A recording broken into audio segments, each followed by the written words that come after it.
Hello everyone, আসসালামু আলাইকুম। লিপি বাংলা কিচেনে আজ আবারও হাজির হয়ে গেলাম আরও একটা রেসিপি নিয়ে। আর আজকের রেসিপিতে থাকছে হচ্ছে ডিম খিচুড়ি রেসিপি। আর আজকের খিচুড়িটা কিন্তু ঝরঝরা হবে না, একটু মাখা মাখা হবে। আশা করছি আপনাদের কাছে রেসিপিটি ভালো লাগবে। তো সম্পূর্ণ রেসিপিটি দেখার অনুরোধ রইল। প্রথমত এখানে একটা হাঁড়ি বসিয়ে তার ভিতরে দিয়ে দিলাম হচ্ছে 2 টেবিল চামচের মতো তেল। আর তেলটা গরম হয়ে আসলে এখানে আগে থেকেই ডিম আর হচ্ছে গিয়ে একটা আলুকে আমি সিদ্ধ করে নিয়েছিলাম। তো ডিমটাকে একটু হালকা কালার করে ভেজে নেব। আর ডিমে কিন্তু আমি আগে থেকেই একটু হলুদ, একটু মরিচের গুঁড়ো, একটু লবণ দিয়ে মাখিয়ে রেখেছিলাম। তো এবার ডিমটা যখন ভাজা হয়ে গেল, এবার আমি সেই সেদ্ধ করে নেওয়া আলুগুলোকে একটু ভেজে নেব। আর আলুটাও আমি হলুদ মরিচ আর হচ্ছে লবণ দিয়ে মাখিয়ে নিয়েছিলাম। তো একটু হলুদ মরিচ দিয়ে মাখালে আর কি মানে খেতে ভালো লাগে আর কালারটাও সুন্দর আসে। তো এই তো আলুটাকেও আমি দেখতে পাচ্ছেন যে খুব সুন্দরভাবে ভেজে নিয়েছি। তো আলুটা তুলে নিলাম। আলু আর ডিম দুটো একসাথে করে এক সাইডে আমি রেখে দিচ্ছি। এবার আমি একই তেলের ভিতর দিয়ে দিলাম একটা তেজপাতা। তেজপাতাটা মাঝখান থেকে ছিঁড়ে দিলাম, 2 টুকরো এলাচ আর 1 টুকরো দারুচিনি দিয়ে দিয়েছি। সেই সাথে দিয়ে দিলাম 4 থেকে 5টি কালো গোলমরিচ দিয়ে একটু হালকা ভেজে নিয়েছি।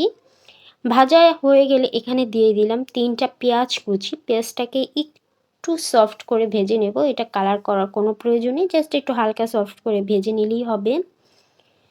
তো যখন এখানে পেঁয়াজটা সফট করে ভাজা হয়ে যাবে সে পর্যায়ে আমি এখানে সামান্য একটু পানি দিয়ে দিলাম। আর পানিটা দেওয়ার কারণ হচ্ছে এতে যেন আদা রসুনটা দিলে আদা রসুনটা পুড়ে না যায়। তো আদা রসুনটা আমি একটু কষিয়ে নিচ্ছি। এখানে প্রায় 1 চা চামচের মতো আদা রসুন বাটা দিয়েছিলাম। আদা রসুন কষানোর পর দিয়ে দিচ্ছি হচ্ছে মরিচের গুঁড়ো 1.5 চা চামচ। সেই সাথে হচ্ছে হলুদ গুঁড়ো দিয়ে দিচ্ছি 1.5 চা চামচ। ঝালটা অবশ্যই আপনাদের পছন্দ অনুযায়ী আপনারা দিয়ে নেবেন।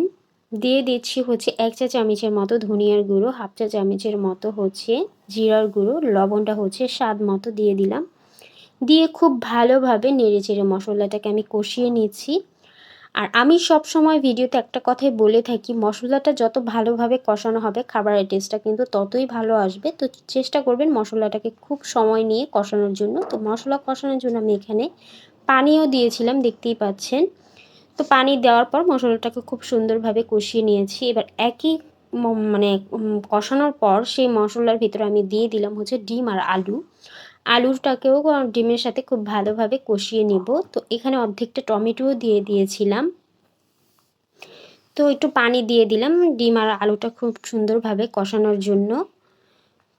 তো আমার আলুটা কিন্তু পুরোপুরিভাবেই সেদ্ধ হয়ে গেছে। এ পর্যায়ে হচ্ছে গিয়ে আমি ডিম আর আলুটাকে তুলে নেব। তো এই তো দেখতে পাচ্ছেন যে ডিম আর হচ্ছে গিয়ে আলুটাকে আমি তুলে নিলাম। এবার একই মশলার ভিতর আমি দিয়ে দিব হচ্ছে গিয়ে খুদের চাল আর হচ্ছে ডাল আগে থেকে ধুয়ে রেখেছিলাম। তো এটা হচ্ছে গিয়ে পোলাওর যে খুদ থাকে, মানে পোলাও চালের যে খুদটা থাকে সেই খুদটা দিয়ে হচ্ছে গিয়ে আজকে আমি রান্না করে দেখাবো খিচুড়ি, ডিম খিচুড়ি। তো আমরা অনেকে ভাতের চাল বা পোলাও চালটা ব্যবহার করি, বাট আজকেরটা হচ্ছে একদমই ভিন্ন রকমভাবে করে দেখাচ্ছি। আর খুদের চাল দিয়ে কিন্তু এই মাখা মাখা খিচুড়িটা খেতে খুব মজা লাগে। তো এখানে চালটাকে আমি খুব সুন্দরভাবে একদম ঝরঝরা করে হচ্ছে গিয়ে ভেজে নিচ্ছি মশলার সাথে। আর চালটা যত সুন্দরভাবে ভাজা হবে খিচুড়িটাও কিন্তু ততটাই মজা হবে। তো চালটা যখন ভাজা হয়ে গেল সে পর্যায়ে আমি এখানে চালের পরিবর্তে যে পানিটা সেই পানিটা আমি মেপে দিচ্ছি। তো আমি এখানে নিয়েছিলাম হচ্ছে 1.5 কাপ, মানে 1 কাপ চাল। আর হচ্ছে যে মগটা দিয়ে আমি পানি দিচ্ছি সেই মগের 1 মগ চাল নিয়েছি আর আধা মগ হচ্ছে ডাল নিয়েছিলাম। তো সেটা বুঝিয়ে আমার পানিটা অ্যাড করতে হচ্ছে। এমন কারো মানে এক এক সময় এক এক ধরনের লাগে, কারো কম বেশি লাগতেই পারে। তো দেখেন আমি ডালের খিচুড়ির ভিতরে একটা বলক তুলে নিলাম আর দিয়ে দিয়েছিলাম হচ্ছে কাঁচা মরিচ। তো দেখেন খুব সুন্দরভাবে কিন্তু একদম পানিটা মাখা মাখা হয়ে গেছে। এ পর্যায়ে হচ্ছে আগে থেকে যে ডিম আর আলুটা কষিয়ে নিয়েছিলাম সেটা আমি দিয়ে দিব। তো ডিম আর আলুটাকে আমি দিয়ে খুব সুন্দরভাবে নেড়ে চেড়ে একদম খিচুড়ির সাথে মিশিয়ে নেব। তো এটা নাড়াচাড়ার পর মানে মেশানোর পর আবারও আমি চুলায় বসিয়ে দেব এটাকে। আর লবণটা কিন্তু আপনারা টেস্ট করে নেবেন এ পর্যায়ে। তো এবার আমি ঢাকনা দিয়ে ঢেকে দিচ্ছি। ফিরে এলাম প্রায় ৫ থেকে ৬ মিনিট পর। আর ৫ থেকে ৬ মিনিটে কিন্তু আমার খিচুড়িটা খুব সুন্দরভাবে হয়ে গেছে, দেখতেই পাচ্ছেন। এটা কিন্তু আমি একটা তাওয়ার উপরে বসিয়ে রেখেছিলাম যাতে করে নিচ থেকে লেগে না যায়। তো এবার ধনিয়া পাতা দিয়ে দিচ্ছি উপর থেকে, এতে করে খুব সুন্দর একটা ঘ্রাণ আসবে। তার ৫ মিনিট রেখে আমি পরিবেশন করে আপনাদেরকে দেখাচ্ছি।